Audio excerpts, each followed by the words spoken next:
प्रभु यीशु मसीह में स्नेही बंधुओं, हमारे पिता ईश्वर और प्रभु यीशु मसीह आप लोगों को अनुग्रह तथा शांति प्रदान करें। रोमियो के नाम पत्र में आज आप लोगों ने जो वाचन सुना उसमें संत पौलुस निस्संदेह अपने समाज के लोगों को या अपनी बिरादरी के लोगों को प्यार से ये समझाते हैं कि हम सब ईश्वर की संतान हैं।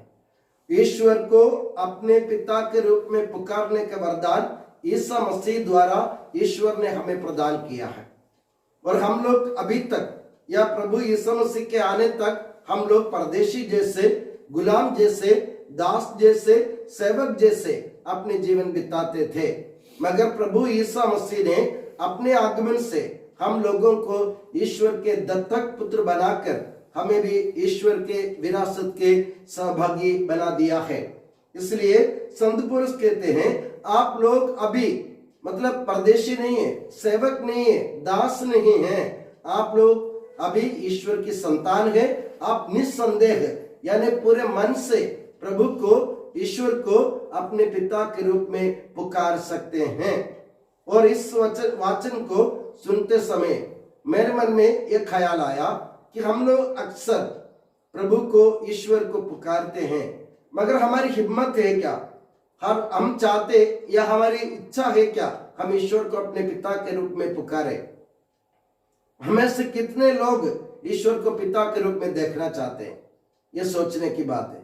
हम ईश्वर को हमेशा ईश्वर, परमपिता और हमारे सर्व सृष्टिकर्ता के रूप में हम पुकारते हैं, मगर हमारी हिम्मत अभी तक नहीं है कि हमें ईश्वर को पिता के रूप में पुकारे। क्यों नहीं मेरे प्यारे बंधुओं? ईश्वर हमारे पिता है, क्योंकि यीशु मसीह ने साबित कर दिया। यीशु मसीह ने अपने शरीर और रक्त द्वारा अपने बलिदान देकर, अपनी आहुति देकर दासता की गुलामी से, पाप की गुलामी से और हमको मुक्त किया।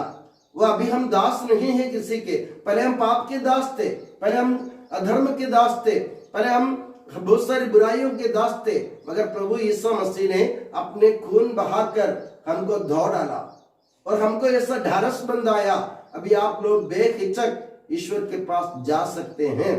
मैं बार बार आपसे यही कहता हूं, पुराने विधान में हम ईश्वर को पिता के रूप में पुकारते हुए नहीं देखते हैं। पुराने विधान के लोग यानी इस्राएली लोगों को हिम्मत नहीं थी कि वे ईश्वर को पिता के रूप में पुकारे, क्योंकि वे लोग समझ रहे थे हम ईश्वर के दास हैं, हम ईश्वर की गुलाम हैं, हम ईश्वर के सेवक हैं। मगर प्रभु यीशु मसीह ने हमको यह संदेश दिया, हम सेवक नहीं है, हम दत्तक पुत्र है। ईश्वर ने हमको यीशु मसीह द्वारा गोद लिया है। अब हमें क्या करने की जरूरत है? उपवास काल है, हम अपने जीवन में परिवर्तन लाने की कोशिश कर रहे हैं। हमसे गलती बहुत सारी गलतियां हुई, यह हम मानते हैं, क्योंकि हम इंसान हैं। जानवर से गलती नहीं होती, आप जान लीजिए, जानवर से गलती नहीं होती। गलती अगर होती है तो इंसान से होती है। कारण क्या है? ईश्वर ने इंसान को सोचने के लिए दिमाग दिया है, ईश्वर उनको समझने के लिए उनको हृदय दिया है। ये जानवर के पास नहीं है, दिमाग नहीं है उनके पास, इसलिए जानवर से गलती नहीं होती। हमसे गलती जरूर होगी, क्योंकि हम इंसान हैं, क्योंकि ईश्वर ने अपने रूप और सादृश्य में हमारा सृजन किया है। तो मेरे प्यारे बंधुओं, हमें क्या करने की जरूरत है? ईश्वर अगर हमारे पिता है, ईश्वर हमारे पिता है, तो ईश्वर हमारे पिता होने के कारण हमें अपने पिता के नाम को, हम उनके नाम को हमें बेइज्जत करना नहीं चाहिए। ईश्वर अगर हमारे पिता हो तो ईश्वर की बेइज्जती हमसे नहीं हो। मैं अभी जब मैं कल इसके बारे में सोच रहा था, इस वाचन के बारे में सोच रहा था, मेरे मन में ये विचार आया। अभी मैं जब भी मैं केरल जाता हूँ, मेरे पापा मेरे लिए परम प्रिय था, मेरे दोस्त जैसा था। मेरे पापा को आसपास के सभी लोग, उस इलाके के सभी लोग काका कहते थे, काका जी कहते थे। मैं अभी भी सोच रहा हूँ, मैं अभी मुझे ये ख्याल इसलिए आया, कभी भी मान लो कि हम गाड़ी से जा रहे, कोई पुलिस वाले ने हमें रोक दिया, गाड़ी रोक दी हमारी और हमसे लाइसेंस मांगा या कुछ पेपर मांगा, हमारे पास नहीं रहा पेपर, तो मैं कहता हूँ साहब मैं काका जी का लड़का हूँ। तो आज भी पुलिस वाले सल्यूट करते हुए कहते आप निकल जाओ, क्योंकि मेरे पापा की इज्जत इतनी थी। अगर मेरे पापा की इज्जत इतनी थी तो मेरे पापा की इज्जत को बरकरार रखना बेटा होने के नाते मेरा काम है। अगर ईश्वर हमारे पिता है तो मेरे प्यारे बंधुओं, ईश्वर के नाम को बरकरार रखना, उनकी इज्जत को बरकरार रखना, उनको आदर देना हमारा काम है। जब हम पाप करते हैं, अपराध करते हैं, क्योंकि मैंने कहा हम पापी हैं, क्योंकि हम इंसान हैं, हम जरूर पाप करेंगे। याद रखिए, जब भी आप छोटे मोटे कोई पाप करते हो ना, तो याद रखिए आप अपने पिता ईश्वर की इज्जत को ठेस पहुंचा रहे, आप अपने पिता ईश्वर की इज्जत पे पानी फेर रहा, आप अपने पिता ईश्वर की बेइज्जती कर रहे दुनिया के सामने। लोग हमारी तरफ देखते हैं और ये कहते हैं ये ईसाई है, इनसे कुछ भला कार्य होगा, क्योंकि हमारे ईश्वर ने भला करना सिखाया, किसी का बुरा करना नहीं सिखाया। तो मेरे प्यारे बंधुओं, उपवास काल में मैंने जैसे पहले भी आपसे कहा, बड़े बड़े लंबी लंबी प्रार्थनाएं हम बोलते हैं, हम घुटने टेक कर प्रभु के माथा टेकते प्रभु के सामने, और हम हाथ फैलाकर प्रार्थना करते हैं, हम क्रूस के रास्ता बोलते हैं, हम पूजा पाठ में भाग लेते हैं, मगर ये सब हमारे लिए जीवन में परिवर्तन लाने का समय है। ये सब हमारे लिए जीवन में परिवर्तन करने की बात होनी चाहिए। हम पूजा में भाग लेते, बाहर निकलकर हम वापस गुस्सा करते हैं, हम क्रूस के रास्ता बोलते, प्रभु यीशु मसीह के पीड़ा से उनके भागी बनते, हम बाहर निकल गाली गुत्ता करते हैं। हम उपवास करते और बाहर निकलकर जो भूखा आदमी हमारे सामने आते उनको भगा देते हैं। ये उपवास नहीं, ये प्रार्थना नहीं, ये आराधना नहीं, क्योंकि हम जब भी हम कोई बुरा काम करते हैं, याद रखिए हम अपने पिता ईश्वर की बेइज्जती कर रहे हैं। तो हमें क्या करने की जरूरत है? जैसे मैंने पहले भी कहा, प्रवचन देना बहुत आसान है। अगर आपके पास शब्द हो, बोलने की भाषा हो, हिम्मत हो, आप कुछ भी बोल सकते हैं, मगर जीवन में उतारना ये हमारे लिए मुश्किल है। जब भी हम कहते हैं अरे पास्कल उसकी उस आदमी की मदद करो, अरे फादर जी मेरे से नहीं बनेगा, मैं सुनीता से कहता हूँ सुनीता उनको पानी पिलाओ, अरे क्या पानी पिलाना फादर जी, हम ऐसे सोचते हैं। मैं कहता हूँ ये पेरेंट्स जो आते हैं अपने स्कूल में, उनको चाय पिला दो, अरे पेरेंट्स को कोई चाय पिलाता है? ये सी बातें हमारे ईश्वर के लिए योग्य नहीं है। हमारे ईश्वर ने हमको सिखाया भला करो, दूसरों के लिए भला सोचो, और उनको पानी पिलाओ, चाय पिलाओ, उनके साथ रहो, और जो हमारे सामने आते हैं ना, उनके अपने भाई जैसे, अपने बहन जैसे, अपने बंधु जैसे स्वीकार करना सीखो, क्योंकि प्रभु ने हमें इस समस्या द्वारा अपने पुत्र बनाया है। हम कौन है?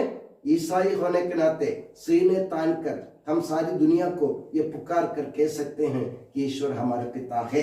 अगर ईश्वर हमारे पिता है, जैसे मैंने कहा ना, काका जी के बेटा होने के नाते मुझे भी अपने पिता की इज्जत को बरकरार रखने की जरूरत है। मैं केरल जाता हूं तो मैं 4 बार सोचता हूं मेरे से कोई गलती ना हो, क्योंकि लोग बोलेंगे देखो काका जी के लड़के ने ऐसा किया। ऐसा कभी नहीं होना चाहिए, क्योंकि मेरे पापा अभी भी जिंदा है, मरे हुए हैं फिर भी जिंदा है। क्यों जिंदा है? उनके अच्छे कार्य दुनिया ने देखे, दुनिया ने उनके अच्छे कार्य देखे हैं, और वो कार्य अभी भी हमारी इस दुनिया में कार्यरत है। तो मेरे प्यारे बंधुओं, मेरे कहने का मतलब यह है, जब भी हम छोटे मोटे कोई भी काम करते हैं, ये सोचो हम मामूली इंसान नहीं है, हम मामूली इंसान नहीं है, हमारे पिता ईश्वर है, और इस ईश्वर के नाम को कोई कभी भी, उनके नाम को कोई कलंक नहीं लगाना है। हमारी तरफ से ईश्वर के नाम को कलंक ना लगे, इसके लिए हम प्रार्थना करें। और छोटे मोटे कार्य जो भी अपन करते हैं ना, एक आदमी के जो भी हमारे सामने आते हैं, उनकी तरफ एक बार अपन दिल से, दिल भर के मुस्कुरा सकते हैं, तो ये भी एक उपवास है।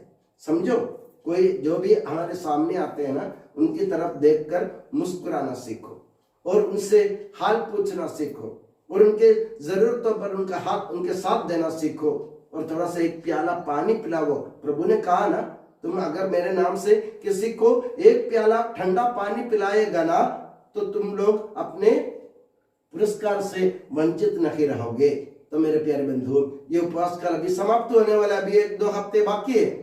हम लोग बड़े बड़े कार्य करने के सोच रहे थे, ऐसा मत सोचो। छोटे छोटे कार्यों से हम अपने जीवन में परिवर्तन लाए, या मतलब ये जरूरतमंद लोगों के साथ देकर, या किसी को पानी पिलाकर, किसी को चाय पिलाकर, किसी से हाल पूछकर, किसी की तरफ मुस्कुराकर, या किसी को जरूरत में देखकर, उसके साथ देखकर हम अपने जीवन में परिवर्तन जरूर ला सकते हैं। ऐसे लाने से हम दुनिया को संदेश देंगे कि हम ईश्वर के पुत्र हैं, ईश्वर की पुत्री है, हम ईश्वर की संतान है। तो मेरे प्यारे बंधुओं, ये जो शेष समय बचे हैं उसका हम सदुपयोग करें और अपने जीवन में परिवर्तन लाने की कोशिश करें। याद रखें, संत पौलुस गलातियों के नाम पत्र में, रोमी के नाम पत्र में बार बार हमको ये संदेश देते हैं कि हम लोग दास नहीं है, हम लोग सेवक नहीं है, हम लोग गुलाम नहीं है, हम लोग कौन है? ईश्वर की संतान है। इस भरोसे के साथ एक बार फिर हम सीने तान कर प्रभु के सामने खड़े हो और पूरे भरोसे के साथ प्रभु को पिता के रूप में पुकारेंगे। आज अभी हम आखिरी में, अपने प्रेयर के आखिरी में, आराधना के आखिरी में हम एक बार हे हमारे पिता बोलने वाले हैं। एक तो हमने बोल दिया, सुबह पूजा शुरू होते ही हमने हे हमारे पिता हमने बोल दिया, मगर हमारे मन में ऐसा विचार नहीं था। अब आखिरी में एक और बार ईश्वर हमको मौका दे रहा है ईश्वर को पिता के रूप में पुकारने का। आज जब हम बोलेंगे ना कि हमारे पिता, दिल खोलकर ईमानदारी से प्रभु से कहो मैं आपका पुत्र हूं, मैं आपकी पुत्री हूं, और प्रभु को दिल खोलकर ईश्वर को पिता के रूप में पुकारो। जब भी आप हे हमारे पिता बोलते हैं ना, तो मन में यह ख्याल जरूर आना चाहिए, मैं ईश्वर की संतान हूं, मेरे को स्वतंत्रता मिली है, आजादी प्रभु यीशु मसीह के द्वारा हमें दिलाई है। इसलिए मेरे प्यारे बंधुओं, अब जैसे मैंने कहा आखिरी में जब हम हे हमारे पिता बोलेंगे, जोर से दिल खोलकर, दूसरों को सुनाने के लिए नहीं बल्कि प्रभु को दिल से अपनाने के लिए दिल खोलकर प्रभु को पिता के रूप में पुकारने की कोशिश करें। और मैं दुआ करता हूं कि प्रभु यीशु मसीह और माता मरियम आप सभी को हमेशा अपनी नियामत की छत्र छाया में सुखी और सुरक्षित रखे। पिता, पुत्र और पवित्र आत्मा के नाम पर आमीन।